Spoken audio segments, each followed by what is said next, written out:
रचते प्रभु जग की कठिन है फिर किसी না না, এ হতে পারে না। কেউ আমার তাপ সহ্য করতে পারে না, কেউ আমাকে ধারণ করতে পারে না।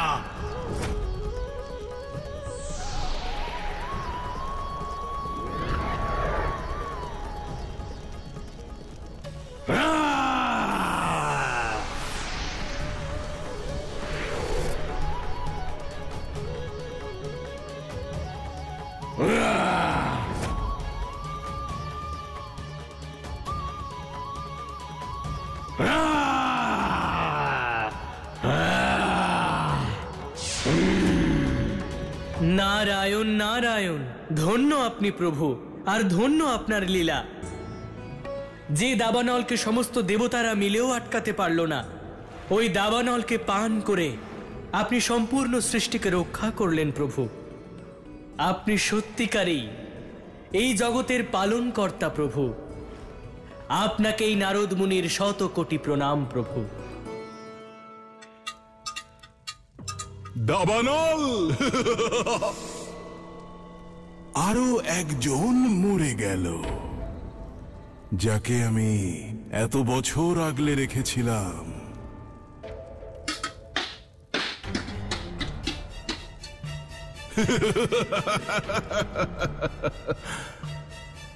চিরসঞ্চিত আশাকে এক মুহূর্তে শেষ করে দিলে তুমি ছলনাকারী। ও ভূতাত্মা, এ কেমন বিড়ম্বনা যে তুমি আমার হাতেই মরতে চাও। তাহলে আজ আমি তোমাকে আমন্ত্রণ জানাচ্ছি, এসো এসো মথুরায়। নিজের হাতে আমি মারবো তোমাকে, এসো। কংস,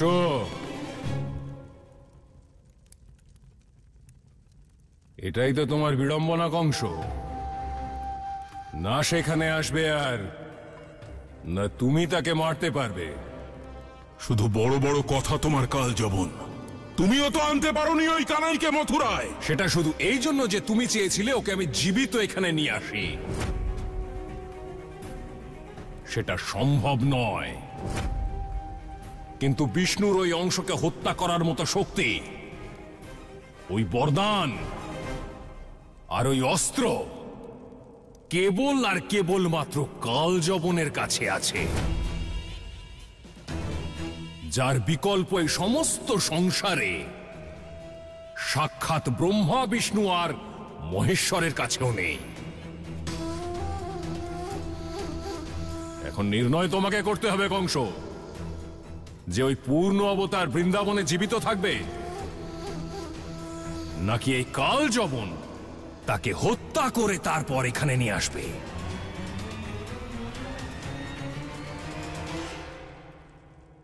নারায়ণ নারায়ণ, প্রভু এই কালযবন কি বলছে? এ কি করে সম্ভব হতে পারে প্রভু, যে স্বয়ং আপনার পূর্ণ অবতার, যার জন্মই অধর্মের বিনাশ করার জন্য হয়েছে, কালযবন ওই পূর্ণ অবতার কৃষ্ণের বিনাশ করার কথা বলছে প্রভু? কালযবন সত্য বলছে দেবর্ষি। সত্য বলছে প্রভু? কারণ কালযবন কোনো অসুরের পুত্র নয়, বরং শিবের পরম ভক্ত ঋষি শিশিরায়নের পুত্র।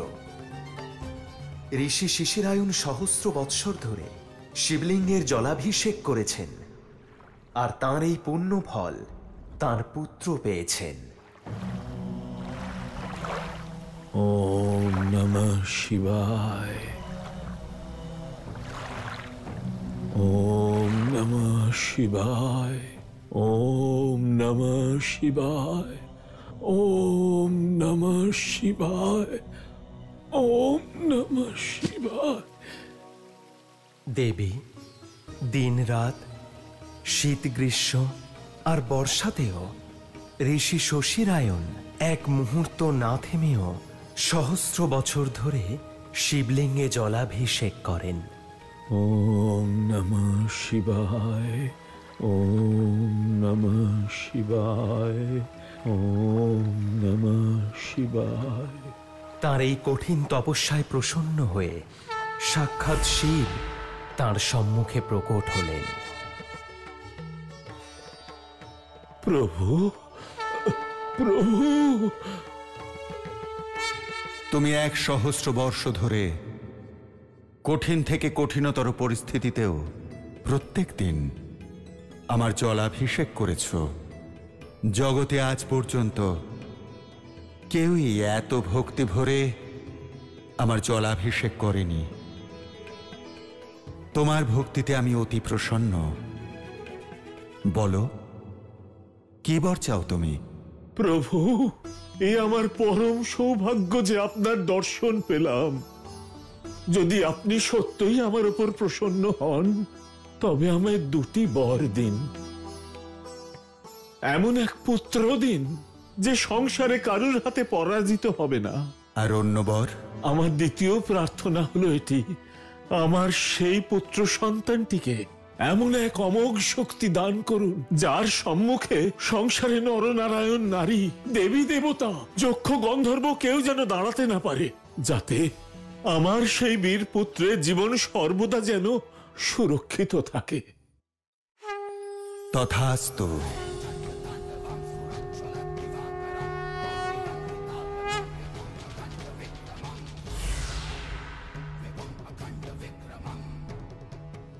শোনো বৎস, এ হলো অমোঘ শক্তি।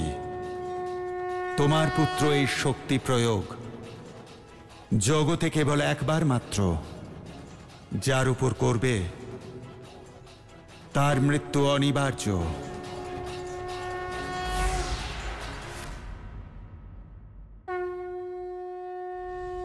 এসো সবাই আমার সঙ্গে এসো। দাঁড়াও গোয়ালা, বাইরে তো দাবানল আছে। গোপিনী, তুমি ধৈর্য রাখো, কারোর কিচ্ছু হবে না, কারণ দাবানল তো আগেই চলে গেছে।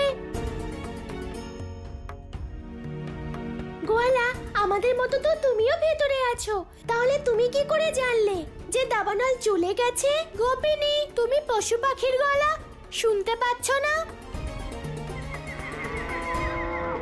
হ্যাঁ, তাহলে বুঝে নাও যে দাবানল চলে গেছে। এসো সবাই, এসো আমার সঙ্গে। চলুন, চলুন। চলো।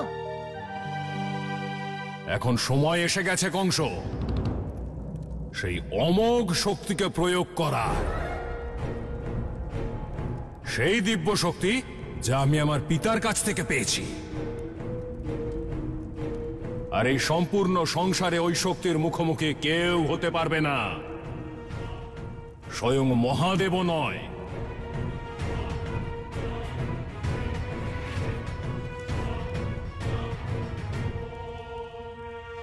আমার এরকম কেন মনে হচ্ছে যে ওই ছলনাকারী বিষ্ণুর পরম অবতারকে হত্যা করতে পারবে?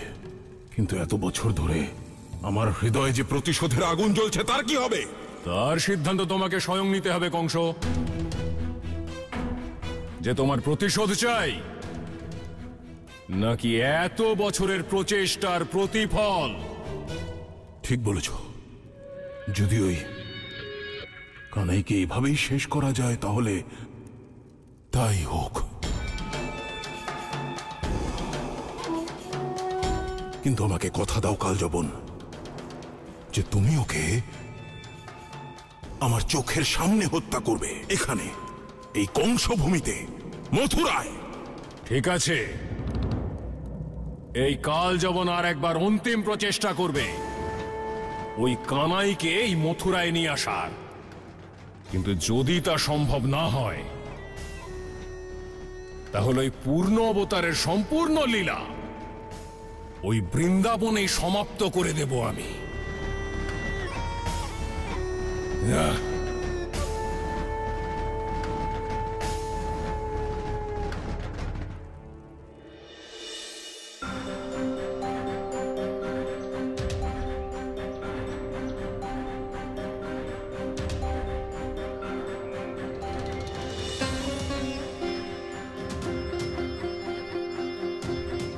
আরে, দাবানলে তো সবকিছু পুড়ে গিয়েছিল, কিন্তু এখন তো আগের থেকেও বেশি গাছ দেখছি।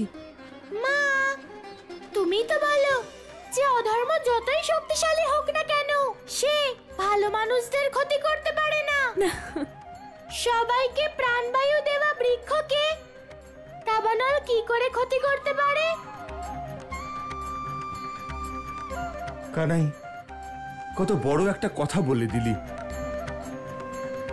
কংস যদি এটা বুঝতো তাহলে। কাকা, কংস কখনোই বুঝবে না, কিন্তু ওর অন্য কোনো মায়া রচনা করার আগে ঋতুরাজের মূর্তি নিয়ে তাড়াতাড়ি আমাদের গ্রামে পৌঁছতে হবে। বলরাম সত্য বলেছে, আমাদের যত তাড়াতাড়ি সম্ভব এই মায়াবন থেকে বেরোনোর চেষ্টা করা উচিত। আপনি ঠিকই বলেছেন বৃষভানু মশাই, চলুন। তাহলে বলো সবাই ঋতুরাজ মহারাজে জয়! ঋতুরাজ মহারাজে জয়! ঋতুরাজ মহারাজে জয়!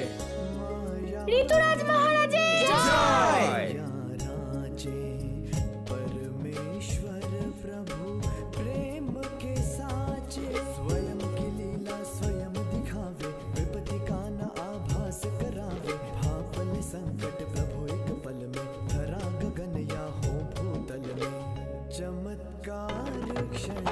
বলো ঋতুরাজ দেবের জয়।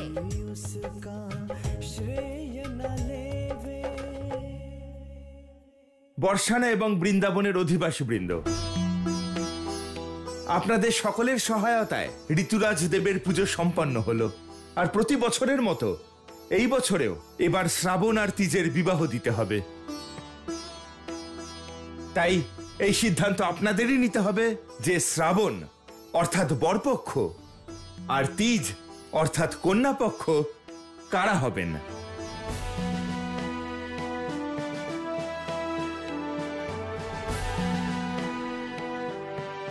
মিত্র, সিদ্ধান্ত তো ছোটদের থেকেই নেওয়া উচিত। যা বাচ্চারা সিদ্ধান্ত নেবে সেটাই আমাদের সিদ্ধান্ত, কারণ বাচ্চারা অংশগ্রহণ করলেই উৎসব উৎসবের মতোই হবে। তাহলে বলো বাচ্চারা, এই বিষয়ে তোমাদের কি সিদ্ধান্ত? কাকা, গোপিনী মেয়ে, তাই বর্ষানাবাসীরা কন্যা পক্ষ হবে, আর আমরা তো বরপক্ষ আছি। আমরা শ্রাবণের বরযাত্রী নিয়ে বর্ষানায় যাব। আমরাও একটু দেখি তোমাদের অতিথি আপ্যায়ন। গোয়ালা, তুমি কি ভেবেছো তুমি যা বলবে আর আমি সব মেনে নেব? না না না, কখনোই না। বাবা, কেন হব আমরা কন্যা পক্ষ? আমরা তো শ্রাবণকে নেব, আর আমরা তত্ত্ব নিয়ে আসবো বৃন্দাবনে। কিন্তু গোপিনী, প্রতি বছর তো তোমরাই কন্যা পক্ষ হও। গোয়ালা, তার মানে এই নয় যা প্রত্যেক বছর হয়ে এসেছে এবছরও তাই হবে। কিন্তু গোপিনী, আমরা তো আগে কখনো কন্যা পক্ষ হইনি। একবার হয়ে তো দেখো, সব পারবে। বাবা, মা, তোমরা বোঝাও না এই না কুচো গোপিনীকে। গোয়ালা, এখন বাবা মাকে কেন জড়াচ্ছ? আমার সাথে কথা বলো, আমার সাথে। রাধা ঠিকই বলেছে কানাই, এবার সিদ্ধান্ত রাধাই নেবে। সেটাই তো কাকি। কিন্তু রাধা মা, আরেকবার ভেবে দেখো, কারণ এই গোয়ালারা তো জানেই না বউয়ের সাজ কেমন হয়। আর তাছাড়া নতুন বউয়ের শখ আহ্লাদের ব্যাপারে ওরা কিচ্ছু জানে না, ঠিক কি না? কাকি, কথা তো তুমি ঠিক বলছো। এই গোয়ালা কে বুঝবে ভালোবাসা আর শৃঙ্গার? ও তো শুধু ঝগড়া করতে জানে।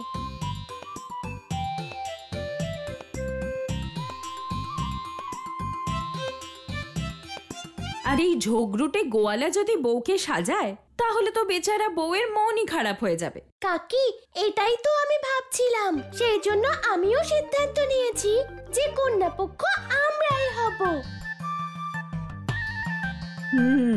তীজ হবে আমাদের বউ, আর শ্রাবণ হবে ওদের বর। কিন্তু গোপিনী, এখন আর কোনো কিন্তু নয়।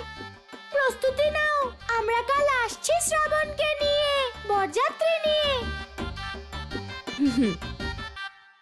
গোয়ালা, এটাই তো আমি বলছিলাম যে কন্যাযাত্রী তোমরা নয়, কন্যাযাত্রী আমরা নিয়ে আসবো।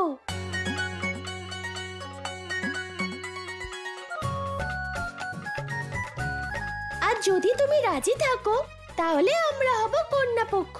বলো, রাজি আছো? কিন্তু রাধা মা, বরযাত্রী তো কনের গৃহে যায়। কাকি, তার মানে এই নয় যে বরযাত্রী সর্বদা ছেলেরাই নিয়ে আসবে, মেয়েরাও তো কন্যা যাত্রী নিয়ে আসতে পারে। তাহলে ছেলে আর মেয়ের মধ্যে এই পার্থক্য কেন? এই কথাটা তো রাধা একদম ঠিক বলেছে। কি কানাই, রাধার এই প্রস্তাবে তুই রাজি তো? এবার আমি কি করতে পারি? এটা ছাড়া আমার কাছে কোনো পথও তো নেই। তুমি কিছু বললে গোয়ালা? না না, এটাই বলছি, আমি রাজি আছি।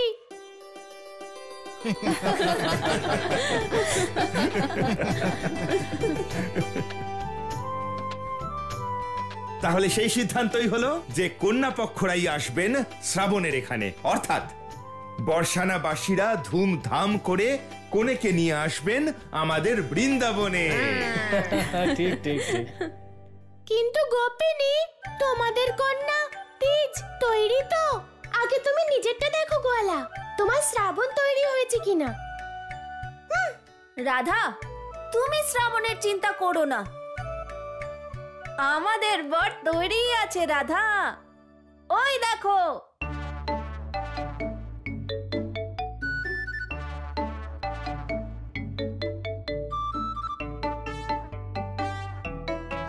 এই দেখো।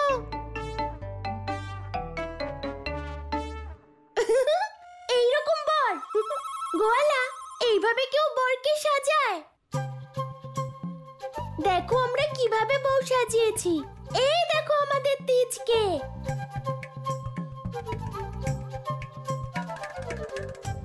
দেখলে গোয়ালা, আমাদের তিজ কত সুন্দর। কেন হবে না? আমাদের শ্রাবণের বউ তো। আচ্ছা আচ্ছা, ঠিক আছে, তোমাদের শ্রাবণের প্রশংসা পরে করো। এখন তোমরা কন্যা যাত্রীদের যত্ন করার ব্যবস্থা করো।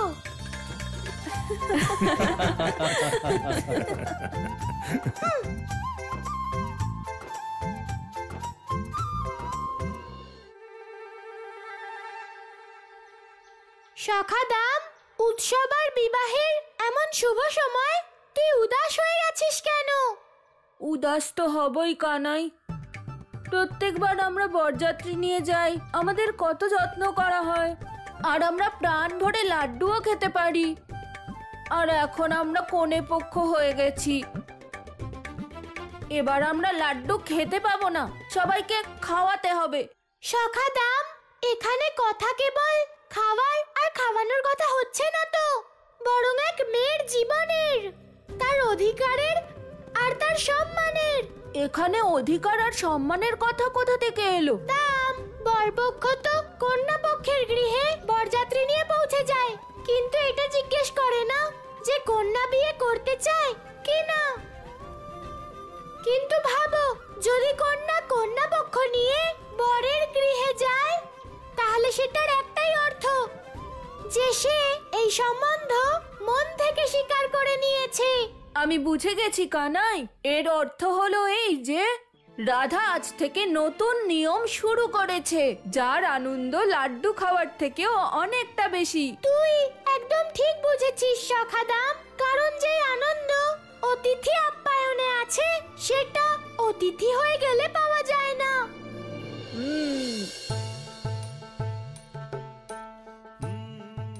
আরে সখারা, দাঁড়া তোরা। आया रे आया आया लकड़ सूंघा, आया रे आया आया लकड़ सूंघा, आया रे आया आया लकड़ सूंघा, आया सबकी इच्छा पूरी करने आया, आया रे आया लकड़ सूंघा, आया जिसका मन हो जैसा मैं वैसा बना दूं उसको, लड्डू पेड़ा मेवा मिठाई खिला दूं उसको, मैं क्षण भर में वो दे दूं जो जिसके मन को भाया, रे आया आया लकड़ सूंघा, आया रे आया आया लकड़ सूंघा, आया।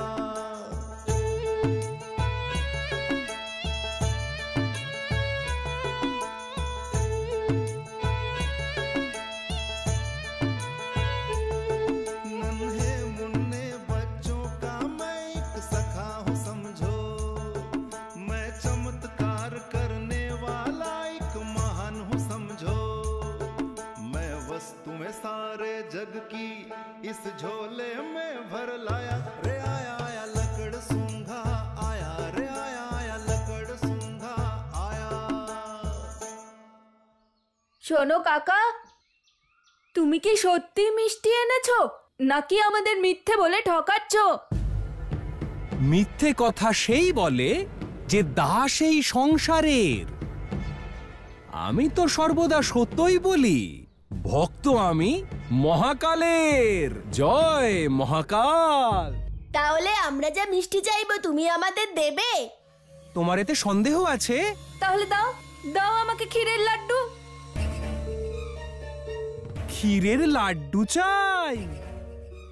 তোমার হাত বাড়াও দেখি। হ্যাঁ বলছি, জয় মহাকাল। শোন রে পুটলি, ধামা যা চাইছে এক্ষুনি বের করে দে। এই যে ক্ষীরের লাড্ডু।